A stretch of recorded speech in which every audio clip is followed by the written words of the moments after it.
Imagine your attention is like, well, a heat-seeking missile. Oh, wow. Okay. Right now, as you sit listening to this deep dive, what is it locked onto? Because today we're doing a quick weekly series update for the Awareness with Vanessa series. Yeah, it's a good time to do a quick roadmap check-in. Right. Synthesizing the latest notes, specifically mapping this profound shift from understanding the architecture of our external simulation right back to reclaiming our internal power. It's such a visceral image to start with. Yeah, it really is. But before we trace that missile back to its source, let's just quickly clear the desk for the audience mapping this out at home. Oh, right, the announcement. Yeah.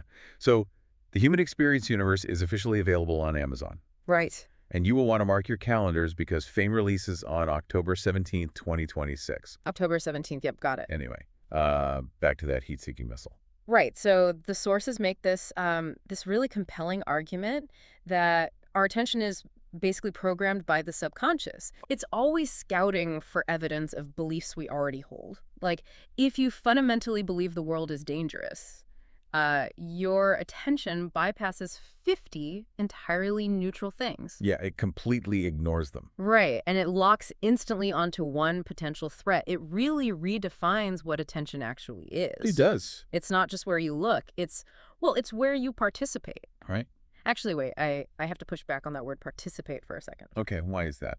Because, let's be real, if I'm just zombie scrolling on my couch after a long day, Oh, we all do it. my eyes are just glazing over at, 15-second videos. I'm not participating. I'm practically a piece of furniture at that point. Right. It feels What? completely passive, like I'm doing nothing. Well, it looks passive from the outside, certainly, but neurologically, Yeah. you are running a marathon. Wait, really? A marathon? Yeah, think about the actual mechanics of short-form content.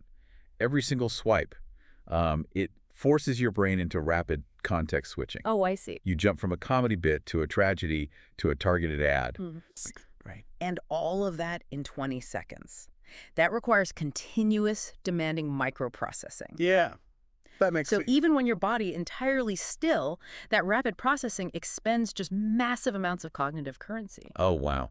So I'm still paying for it. You are. That actually makes the whole psychological real estate concept from the text click for me. Yeah. Yeah, like if my mind is an apartment, giving an algorithm my sustained attention is basically letting those external anxieties live rent-free in my head. Exactly. I'm giving them the master bedroom, leaving absolutely no space for my own original thoughts. That is a perfect way to visualize it. You are actively feeding whatever you look at with your awareness. Right. And that continuous feeding, well, it generates emotional responses, which in turn reinforces those specific neural pathways.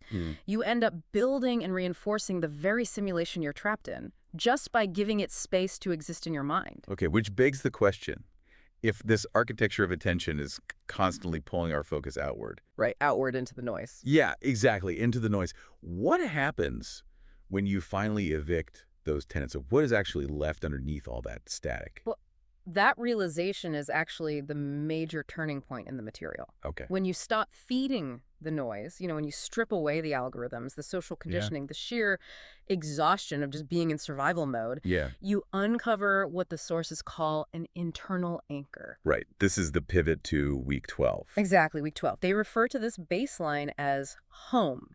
And what's crucial to understand here is that home is real. But, I mean, home in this context, it isn't a physical map location. No, not at all. It's not a building. Right. It is a state of absolute truth and peace within yourself. Oh, I love We spend so much time, trying to dissect the mechanics of external traps. But this concept, it pivots the focus entirely inward. It's the realization that beneath your hijacked focus, there is a core stability that hasn't moved an inch. Which forms a really elegant narrative through line as we head toward the series finale. It really does. Because first, you have to recognize the architecture of attention, like we talked about for week 11. Right, how your focus gets hijacked. Exactly. Once you see that, you can stop feeding the noise. And that eviction process allows you to find your internal anchor, your home. And finding that firm ground is basically the necessary preparation for the final step. Week 13. Yes, the finale. Yeah. You simply cannot remember your true identity if you are entirely lost in external noise. Makes total sense. So securing that internal anchor provides the psychological safety you need to finally strip away the rest of the illusion, Right. which naturally leads to the ultimate goal, remembering who you actually are.